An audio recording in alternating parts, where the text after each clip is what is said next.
You're listening to the Make Space podcast, episode number 40. Today we're talking all about furniture, including furniture design tips for the seasoned DIYer, and how you can use furniture to get started on your DIY journey if you're new. Home, home, just wanna go, home, home, back home. I've been going for way too long. Home, home, just wanna go, home, home.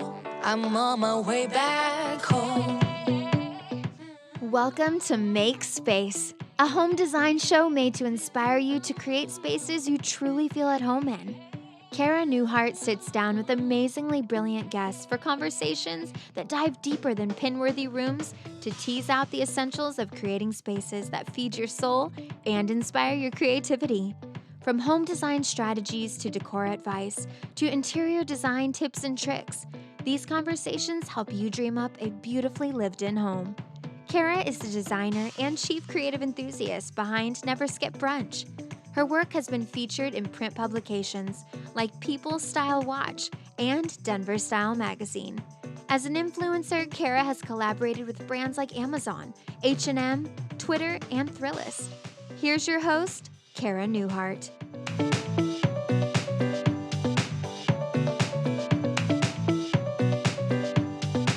Hello everyone, and welcome back to Make Space. I'm kind of laughing because as I started this episode, I glance up to my podcast equipment and it's covered in a light dusting of sawdust because we are still in the middle of the podcast space renovation. I have a billion projects going on at once, per usual, but today I actually installed the upholstered ceiling. So if you're watching this the first day it's live, you get to head over to Instagram and see it happen as I do it. I did it all by myself, balanced on a ladder, held a ceiling on top of my head, and then installed it. It totally worked, and I love the way it looks. So yeah, go check that out, and then I'll save it into a highlight bubble for the rest of you that might be listening a little bit later. But more importantly, today's episode is all about furniture, which is just in time for the Furniture Flip Challenge, which if you haven't heard about this yet, basically me and my best friend Jessie are hosting the first ever Furniture Flip Challenge in conjunction with Better Homes and Gardens Do-It-Yourself magazine. It starts this weekend on September 5th, so if you haven't signed up, I will leave the link in the show notes so you can get in on this, but basically it's a 3-week challenge. You can choose to either restore or flip a piece of furniture, and then you enter your piece, and the judges are the editors of Do-It-Yourself magazine. And then Jessie and I are going to be flipping pieces right alongside you, showing you all these really amazing products from some of our super cool sponsors, and we are so excited. So it's only fitting that today's episode is all about furniture. I'm sitting down with one of my really good maker friends, Katie Freeman, who is literally just an amazing, amazing human. I got the chance to be on her podcast, which is the Maker Mom podcast, and we talked for so long. And it was one of those conversations where I really left feeling recharged and excited. So I hope you'll leave this episode feeling the same, feeling totally ready to dive into some furniture flipping. We'll get to that amazing interview in just a little bit, but first, here's what I'm obsessed with.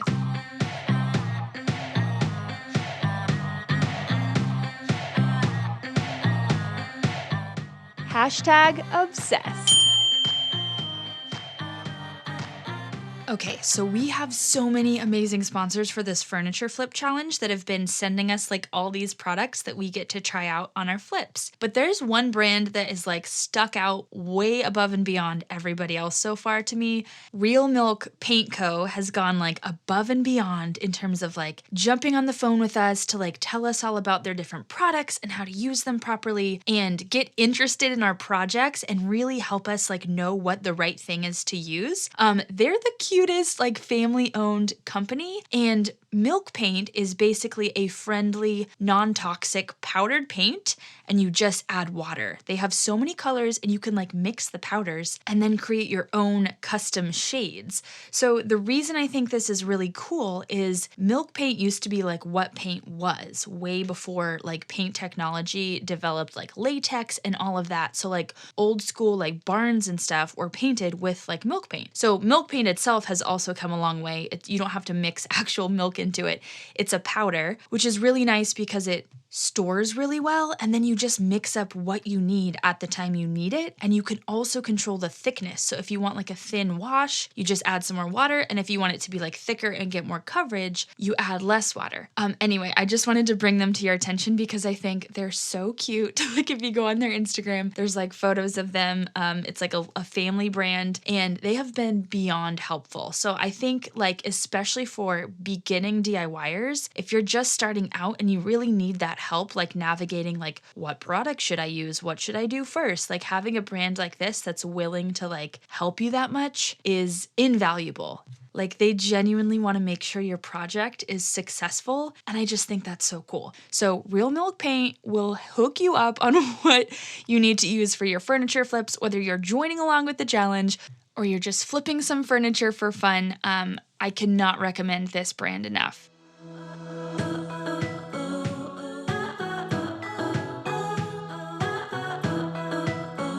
Wait, what?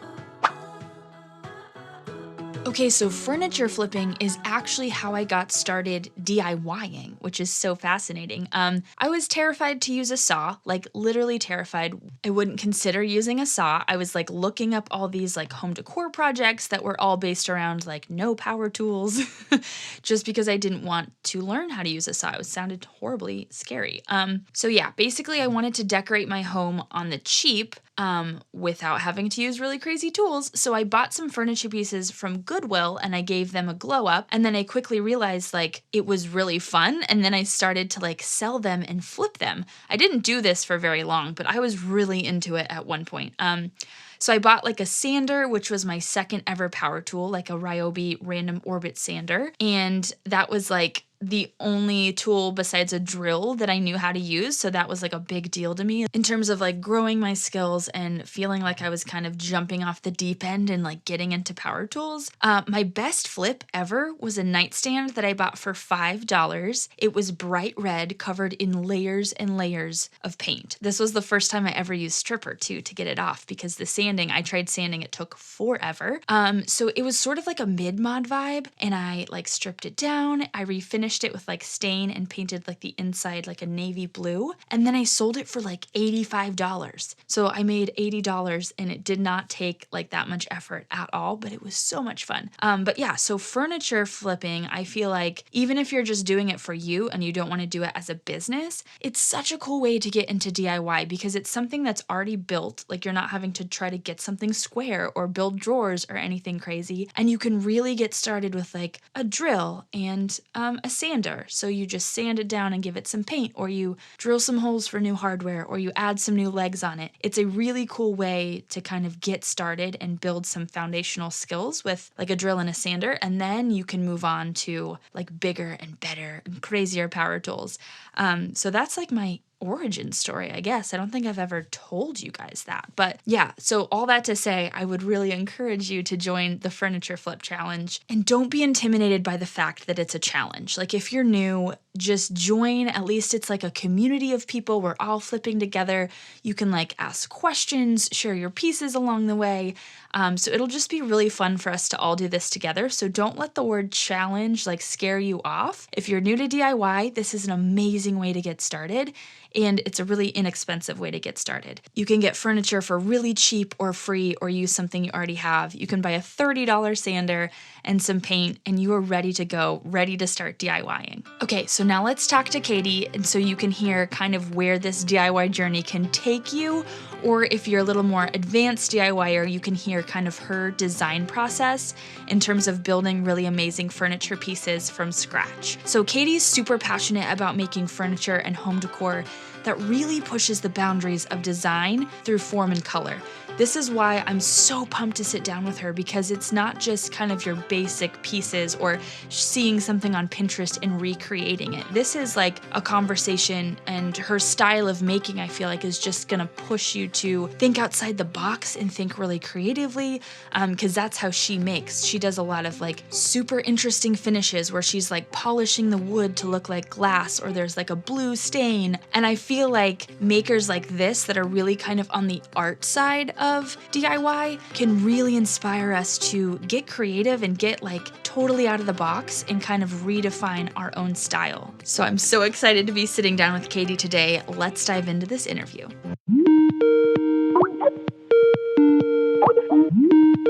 So welcome, Katie. I'm so excited to have you on today. Thanks for taking time. Yeah, thanks, Cara. Yeah. So for everyone who doesn't know, Katie is a really amazing furniture maker. I had the opportunity to be on her podcast, which is centered around moms in the maker space. And we had so much fun chatting. I think we talked for probably way too long, but it was all good things. But I just want to dive in and kind of get your perspective on making furniture. So I know we have a lot of people interested in DIY, a lot of listeners who want to dive in and get making, but maybe aren't really sure how, where to start, or how to plan a piece. So I think you have a lot of probably good insight to shed on this. So just to dive in, can you talk about like how you first got into furniture making and kind of what your journey into this looked like? Yeah, absolutely. So I always say that I've probably been like a furniture designer since I was even like a child, just Mm-hmm. because I was really drawn to um, the idea of making things that you used around your home. Yeah. And I was surrounded by a lot of pieces that my great grandfather had made. So it seemed like, a reality, I guess, is something you could do is Right. design and make your own work. Yeah. But I didn't really get like fully into it until I moved with my wife to Southern California from Iowa. We went out there for work, and it was pre-kids. So it was like, Different world. different world. And like, we didn't know anybody in the area. And so it was like, we go to work and like come home and that was it. And so I was like, well, I've always had this interest in like, making furniture, but I don't really know anything about it. Yeah. And so there was a community college nearby that had a furniture design and making like 2-year degree. And so I was like, well, I think I'm just going to like do this kind of like as a hobby, right? Get into, take some classes, actually like learn some real woodworking. And I was definitely excited to try to learn like the design aspect as well, because it's like, yeah, I've made some like tables and stuff, but I am not going to claim that at that point in time they even managed to stay together and standing for very Yep. long. Same. Yep. So I wanted to like learn that, and like, getting into things like if I wanted to make chairs and stuff, like how do you know proportions and how do you know that kind of stuff? Yeah. So I started taking classes there, and then we started our family, and so I had our oldest there. And then, so I had about 2 semesters worth of classes, and these were just things I was doing like at nighttime. So, Right. it was like 1 or 2 classes a semester. And then my mom suffered a massive stroke. So within 6 weeks of her having her stroke, we like sold our house in California, Wow. got jobs back in Iowa, and were Wow. moved back to Iowa with Yeah. a 6-month-old. So I didn't get to finish that program, but that definitely kind of like got me started, at least in that world. Yeah, that's so cool. Because I'm for the most part self-taught, like learned on YouTube by myself in my garage. And I think there's something so cool about like really seeking out that in-person instruction and like a formal class, because there's so many parts where you like don't know what you don't know. So you're not even sure what to like type into YouTube to learn. Right. And then all the access to tools too, where you get to have like workshop access and try all these different things you wouldn't even know to buy. Yeah, so that's really cool. I love that growing up, you kind of saw that as a viable option. Like you saw people making in your family and you're like, I can do it. I can make things too. That's right. Yeah. Yeah. Yeah. Yeah, I feel like that can be such a big hump to get people over initially. Like, yeah, you can make it. Like, it's not gonna be good at first. Your stuff's gonna fall apart or it's gonna be crooked. Like, just ask me about the bar card I tried to make once.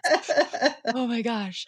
But, do you feel like that was, like, an essential part of the learning process, like, making pieces that are kinda crap before you get good? Yeah, I definitely do. And it kind of, like you said, like you don't know what you don't know. And for Mm, whatever reason, at first, that made me like less fearful and yeah. more likely to take chances with like design because I didn't know like Mhm. how it was quote unquote supposed to be. So Right. I was like, I just came up with this crazy idea and I'm just going to like put these pieces together and it's going to totally Yeah. work, you know? So Yeah. I think it like took some of that like I don't know. It made me feel like more creative because Sure, yeah. it wasn't like I was limiting myself based upon my skills at that Mm, time. yeah. Um whereas now I think I tend to like change my designs based on like my skill set. Uh-huh. So like I might come up with something that I think is like really cool, but by the time I actually get to making it, like it's a very reduced version of what I originally came up with just because I'm like, well, I Right. don't know how to create that. So I'm going to create something kind of similar just because I know how to Mhm. do that. Right. I feel myself doing that too, and sometimes it's, like, time because I want everything to be Mhm. done, like, yesterday, so I, like any project, I'm like, "Okay, well, how could I make it easier?" And it might not, like, look as cool, but it's gonna get done faster, so I definitely do the same thing, but there is something, like, magical about that experimentation process, just, like, Mhm. starting with inexpensive wood and just, like, playing and learning how things work, like, making a joint and seeing how it falls apart and, "Oh, I need to do this and not that," kind of stuff. Mhm.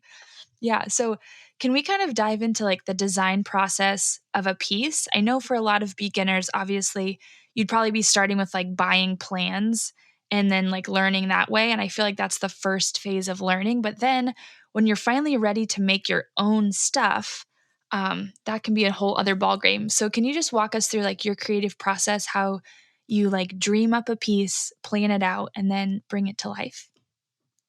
Yeah, so I would say I get to it like in two different paths. The first Mm, path that I feel probably like most of your listeners would get to something is like there's a need for something in my own yeah. home, you know, Mm, especially like with my kids, right? yeah. There's always constantly something Mm. I don't think that they need, but they want. Right, right. And so like, you know, it will be like, well, I want or need something that does XYZ. Yeah. And so it starts with like whatever I need it to do. And then the design kind of forms around that in my head. Um, and like I said, I tend to come up with like crazy things at first and then Mhm. it backs off. Yeah. um, either for like what you said, it's like I want it done quicker than what that would take me to do, or it's just I don't have the skills or the right tools to do it. Um, Mhm. so it's usually like, um, I don't know, a good example would be just be like something as simple as like, okay, we want storage, right? In like Right. our bathroom or something like that. Um, it could be something that is a full on like cabinet unit, or it could just be shelving. Um, you know, and so we're like, okay, we want something sleek, so let's just do shelving Yeah. and then taking it from there. And even something as like kind of simple of like floating shelves. The ones I put in, for example, I did a different attachment method. Mhm. Um, Instead of doing like kind of the hidden rod type of thing, I just Right. used pocket hole screws. But I had to do like my research on that Uh-huh. to get around that. So it's like it always starts with an initial idea, and then I'll maybe go to YouTube or Pinterest just to kind of like get some ideas of Mhm. what I want it to look like. And then depending on what it is, I may sketch it up by hand, just doing like a quick and dirty kind of sketch Yeah. and get some initial dimensions laid out. Or it may just be like let's go see what wood I have out in the garage Uh-huh. and go from there. Yep.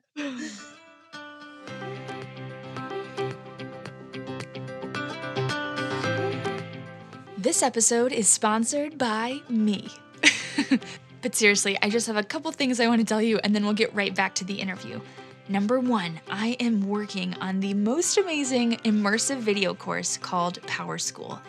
This course is going to walk you through your first 6 power tools. I'll tell you exactly what to buy, how to use each tool, and there's even a corresponding project that we work on with each tool in succession, so they build off of each other. So we get one tool, we learn how to use it with a project, and then we move on to the next one, building your skills, building your tool stash, and building your confidence as we go. If you are interested in DIY, but power tools scare the heck out of you, you guys, I was there too. I was terrified of a saw before I dove in. This course is going to be exactly what you need to get started. You can get on the list to know when it's launching. I will leave the link in the show notes. So go pop in your name and email so you know when this goes live, because this could literally change your DIY game.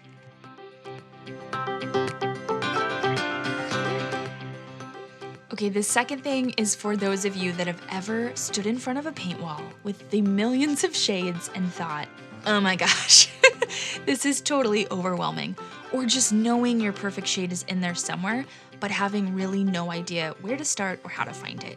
Your time is seriously so precious. So I've come up with something that will let you skip the long and stressful trips to the paint store. I have curated 8 interior color palettes that are plug and play. Each palette has a range of colors with options of where you should use it, whether it's an accent wall, on the rug, in your upholstery. You just snag this, pick your favorite palette, and all the colors are already chosen for you. You can skip wading through all those hues that aren't right for you and not be second guessing your color choice between those last 2 and 3 paint chips that you just cannot decide between because they are so similar. So these 8 beautifully curated palettes will be available both via a digital download or a physical product, where I will send you a mini deck of only the paint chips you need, a gorgeous paintbrush for trying things out, and a little booklet that has details for each palette and how you should be using it. This is launching super soon, and you can get on the list to be the first to know with the link in the show notes. And now, back to the interview.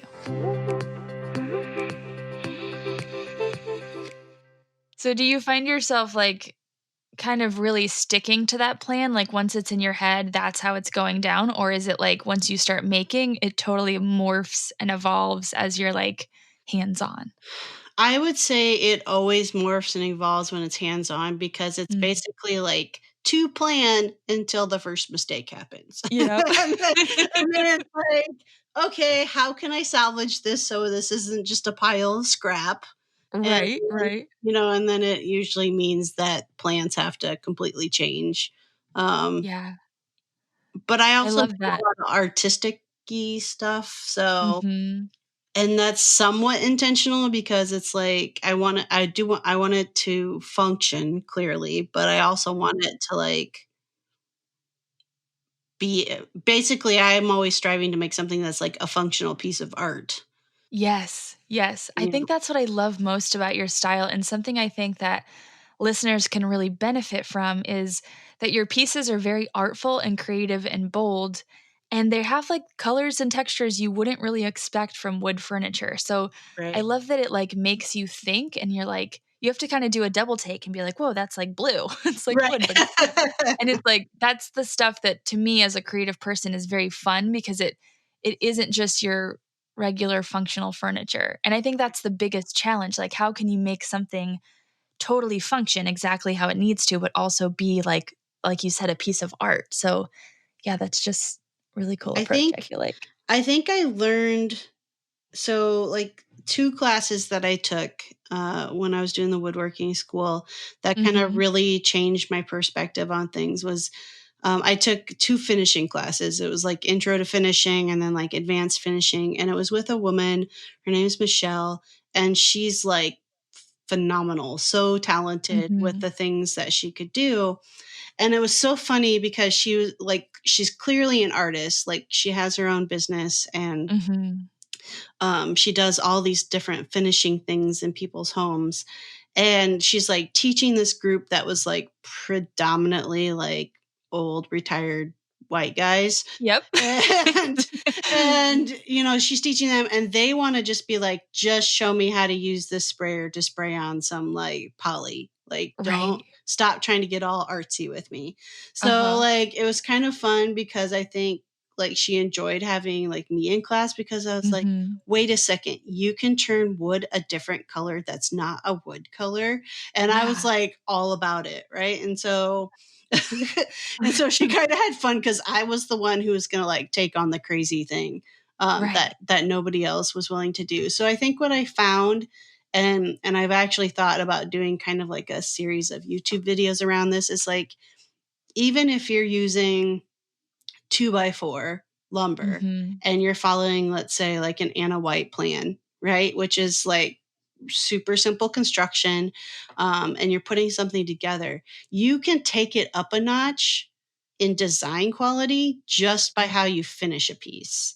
Yeah. So instead of like, just buying like, I don't know, like cherry wood stain or something like Right. that, like you can totally change the look of a piece, not, and even without painting it, just by like using dyes and Yep. making it so the wood grain shows through, but you make it purple or you make it like whatever color.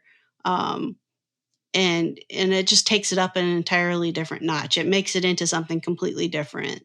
Mhm.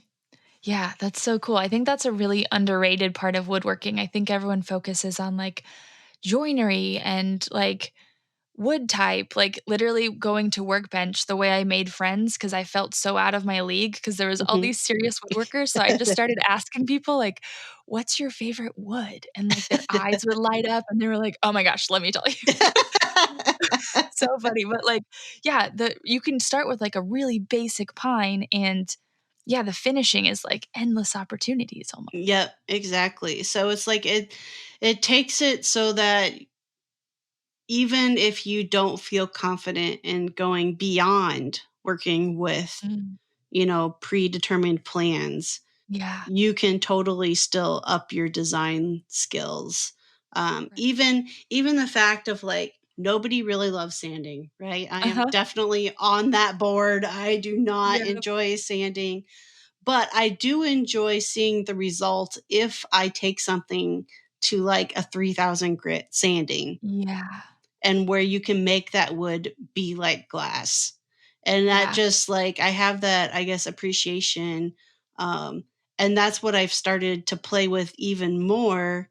Like, if people follow along with me, they'll see my wooden resin bowls where it's like mhm, I carve a wood bowl and then I put a colorful resin finish on it. And at first glance, I have had people be like, "Oh, that's a really awesome, like, blown glass bowl." And then they pick yeah. it up and they're like, "Oh my god, it's wood?" What? Yeah, Yeah. right? Like, and it's like, that's fun to me. Like, that's Right. fun turning a material into something that somebody doesn't expect.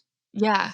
I think I love that, like, in my own work too, the unexpected touches. Because I think something about that, like, making people think and making people, like, have to second guess something is, like, a really inspirational process because 'cause you're, like, inspiring their mind to think differently or approach differently or question things, and, like, that I feel like is how you grow. So for me, it goes beyond, like, just the surprise of the piece itself. It's like you're inspiring people in a different way, so Mhm. I totally resonate with that style for sure. Mhm.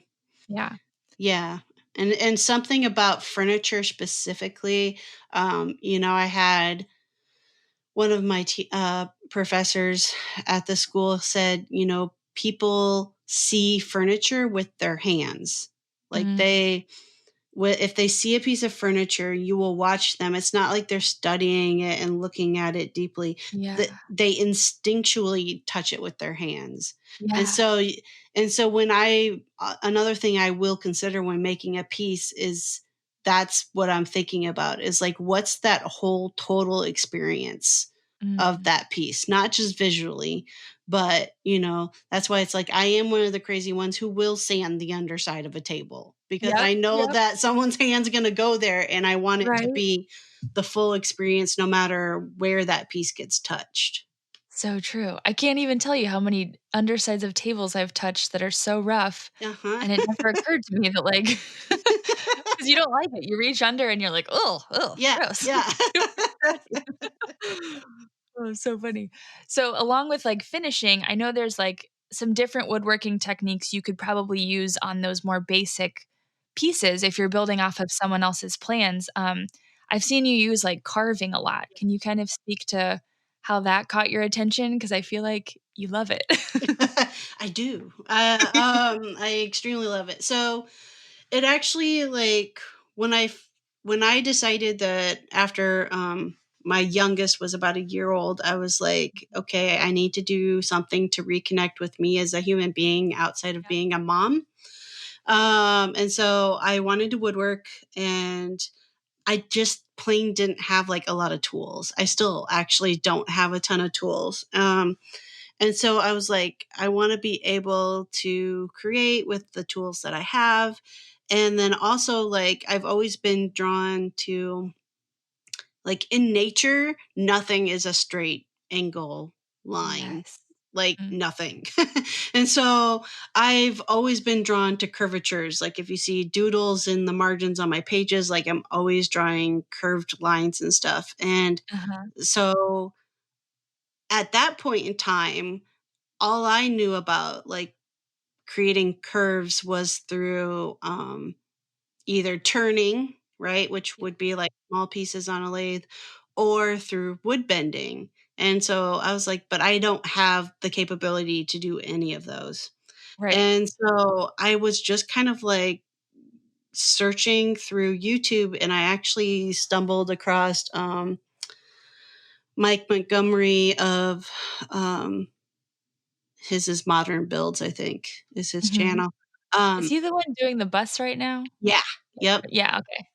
I stumbled across him doing, he calls it his egg table, where he used Uh-huh. Arbortech tools on the grinder and carved a log into, you know, like a rounded shaped table with legs. And I was like, this is what I've been waiting for Yeah. forever, Uh-huh. you know? Yeah.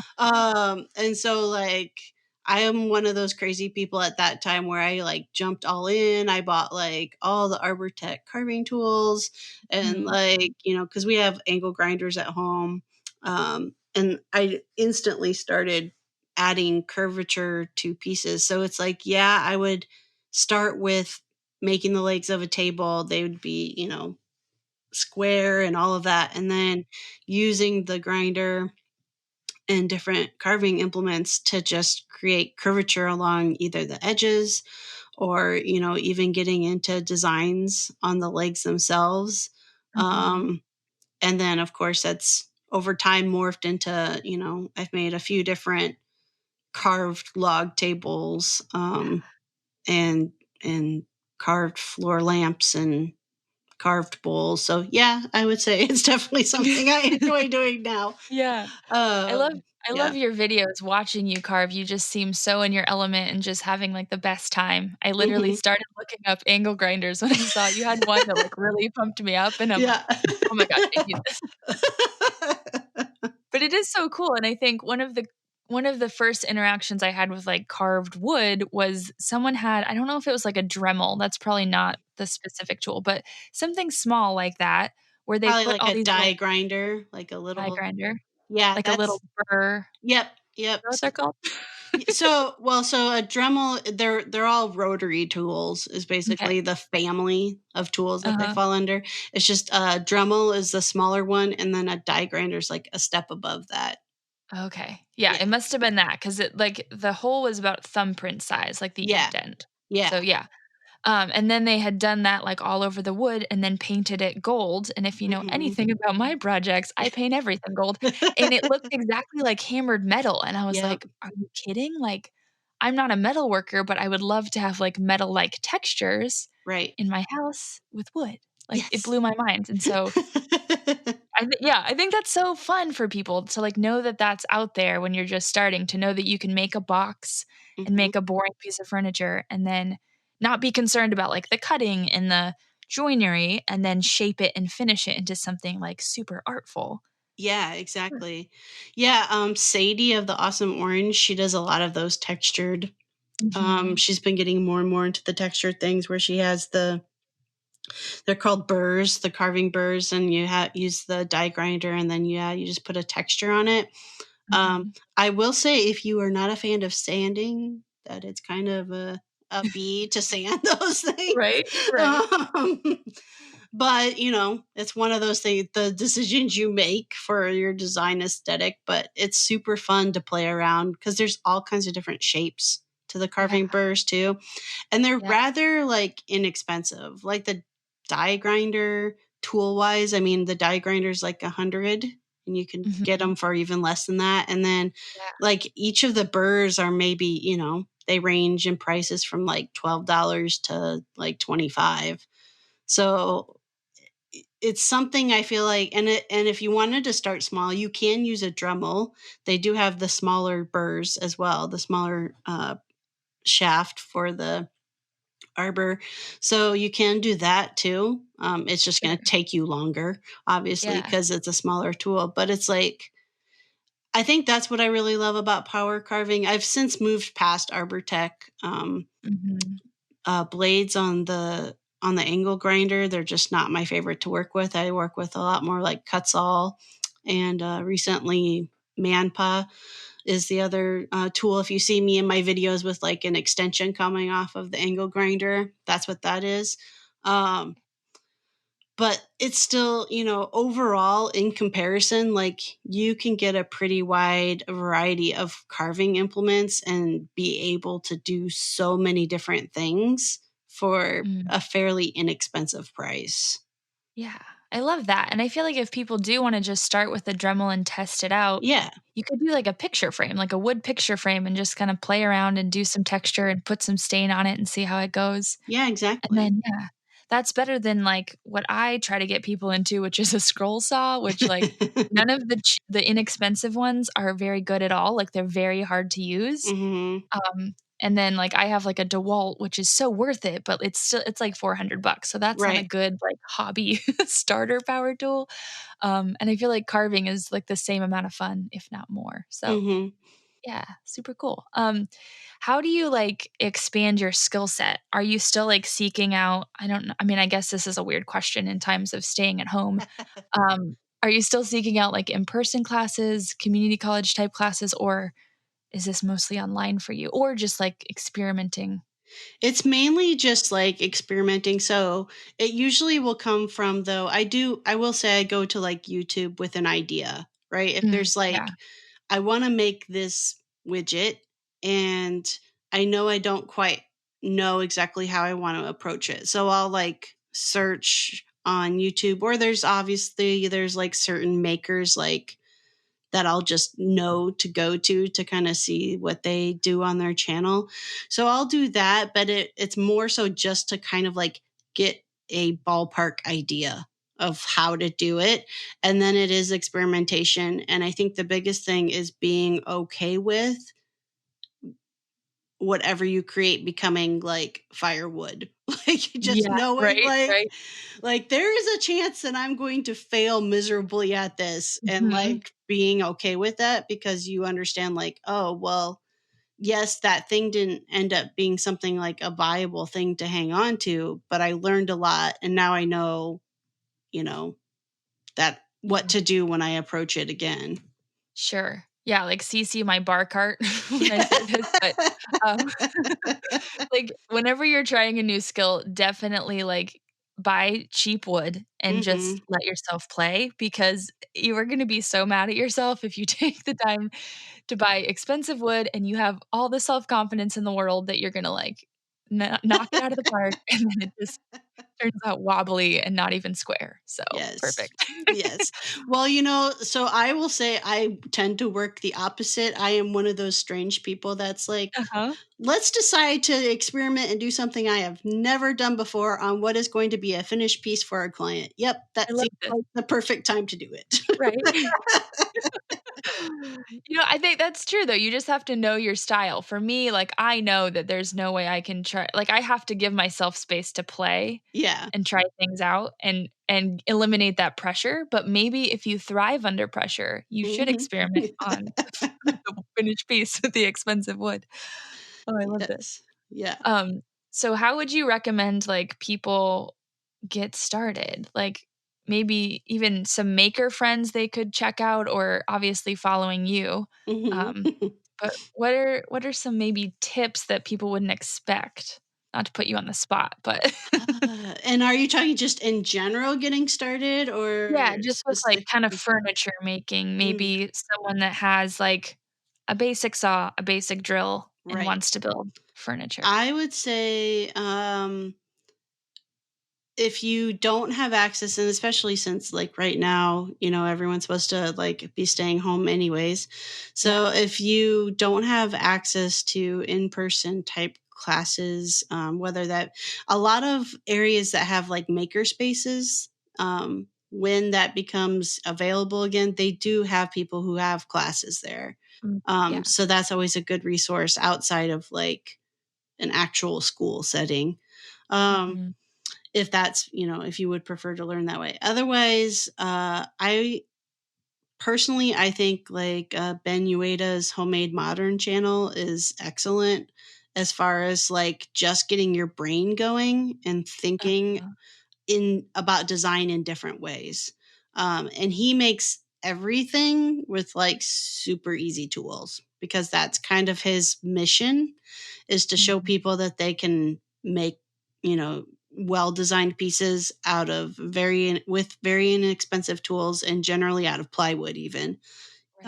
um, or dimensional lumber. So I would say that channel, and he's definitely got more of a modern aesthetic. Mm, And then if you were gonna do like if you're more kind of like farmhouse chic type of style, right. I would say like Brandy of Eternal Harvest. Her stuff Mhm. I is love really her. good too. Yeah. So I would say that those two channels offer a lot. Um, and then if people like to listen to podcasts, which I'm assuming since they're listening to your podcast, um, then I would go with two different ones: Modern Makers, which would again have Ben Ueda, has Chris Salamone, and then Mike Montgomery. Um, Mhm. and I enjoy that because a lot of times they'll get into discussion about design specifically. Yeah. Um, and I don't know what it is, but I love listening to Ben talk about design, just the way his Mhm. brain works. Yeah. And then the other one, which is not necessarily like it's not Makerspace, but Clever Podcast, Yeah. Uh-huh. is I don't uh, I don't believe Jamie is doing it anymore. It's just Amy Devers, I think. Mhm. But they interview all kinds of different designers. And so there's always talk about design on that podcast as well. Yeah. That one's a really good suggestion because it's not just in the, like, home and decor space, but Hmm. that, like, gets your brain thinking, like, fashion design and concepts in other areas. Yep. You can, like, cross over and, like, "Oh, well, how could I use that thought process or that technique in my house and in my Yep. decor and in my pieces?" So it's a really cool way to, like, expand your Exactly. inspiration, yeah.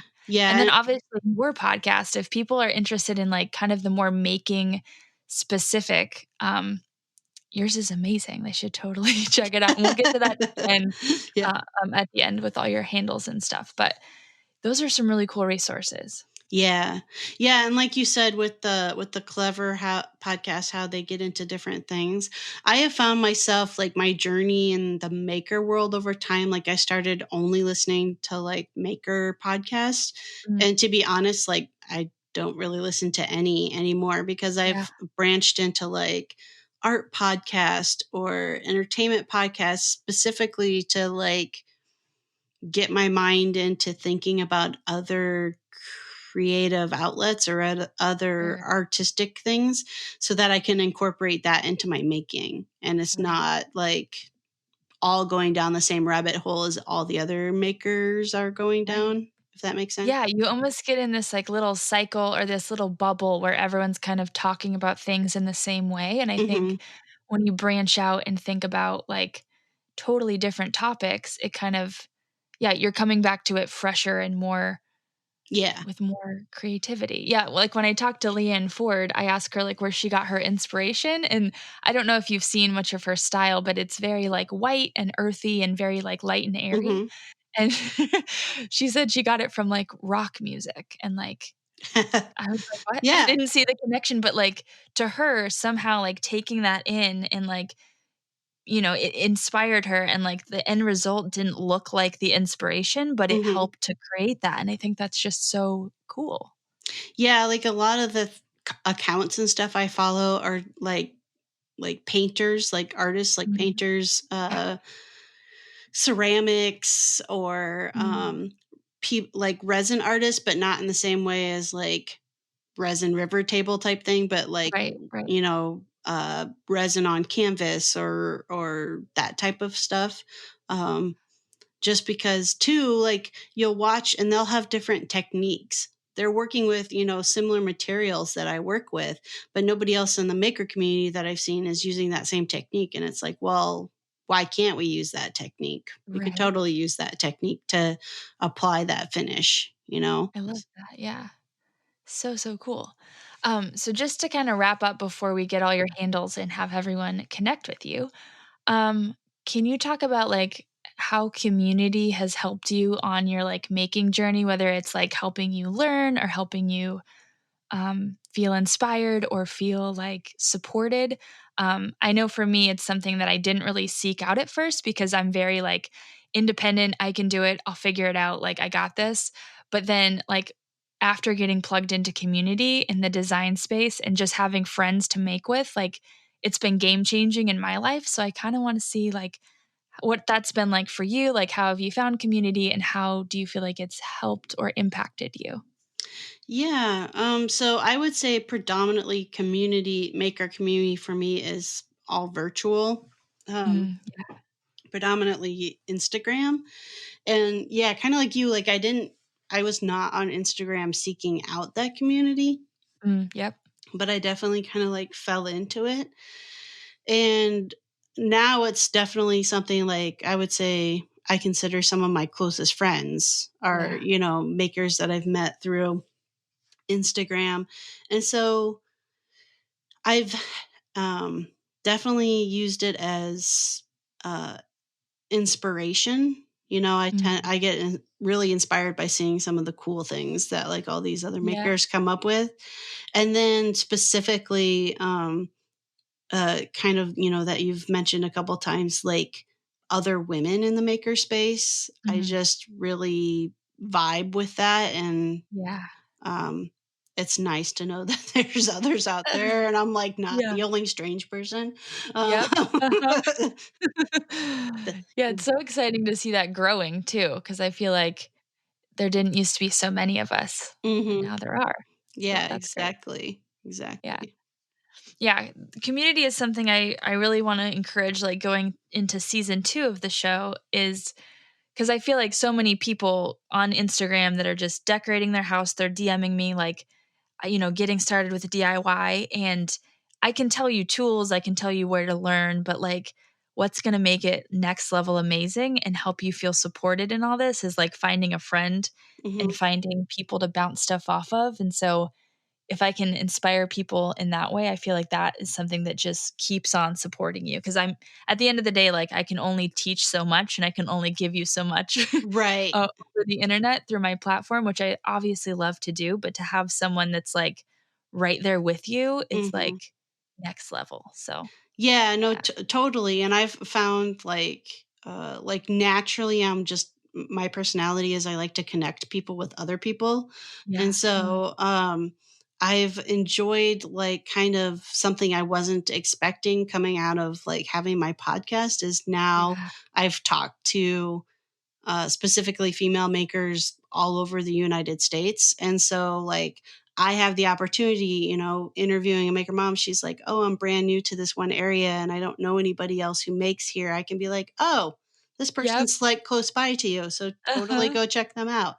Because Yeah, yeah, I have that visibility that they don't have. And so that's yeah. been kind of fun too. Um, I just That's don't way know a lot of people in Iowa. If anybody else knows anybody in Iowa, that would be Yeah, fantastic. that's perfect.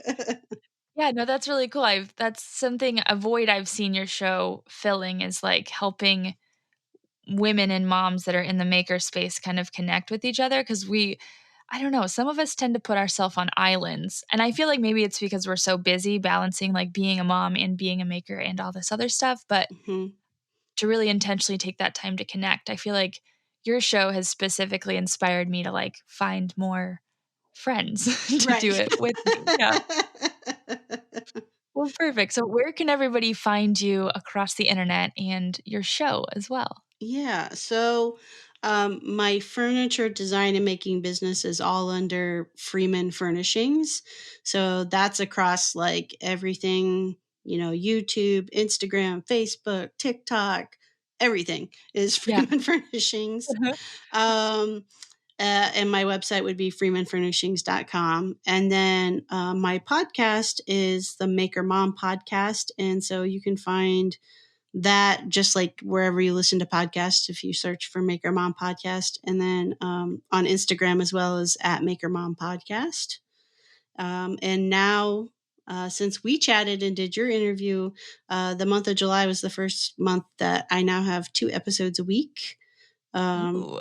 where Fridays are still my traditional like other maker moms, and then Wednesdays are, I call it the Wonder Women segment, and so it's female and non-binary makers of all kinds, whether they have children or not. Um, Uh-huh.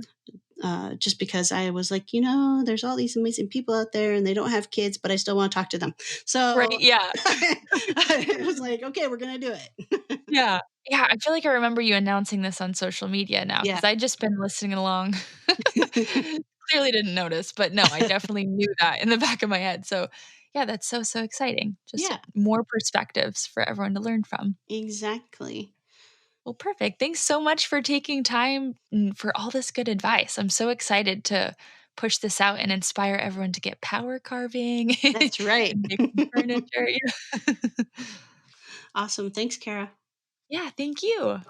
Thank you guys so much for tuning in. I hope this episode has you so pumped up to create furniture from scratch or to flip some furniture and get started with DIY.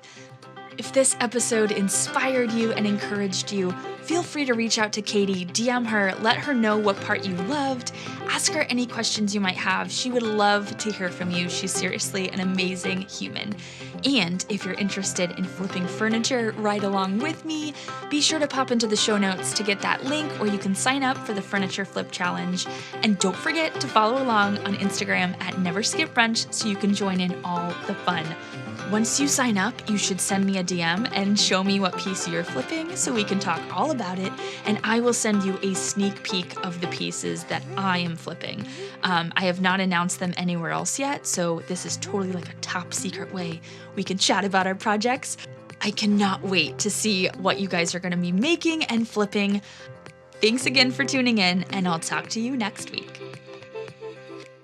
Home, home. I'm on my way back home. Love this episode? Leave a comment on the blog post or use hashtag MakeSpacePodcast to share your thoughts. If this is your first time listening in, be sure to hit that subscribe button so you can stay updated with the newest episodes. If you're a subscriber and you love the show, be sure to rate, review, or screenshot and share your favorite episode on social.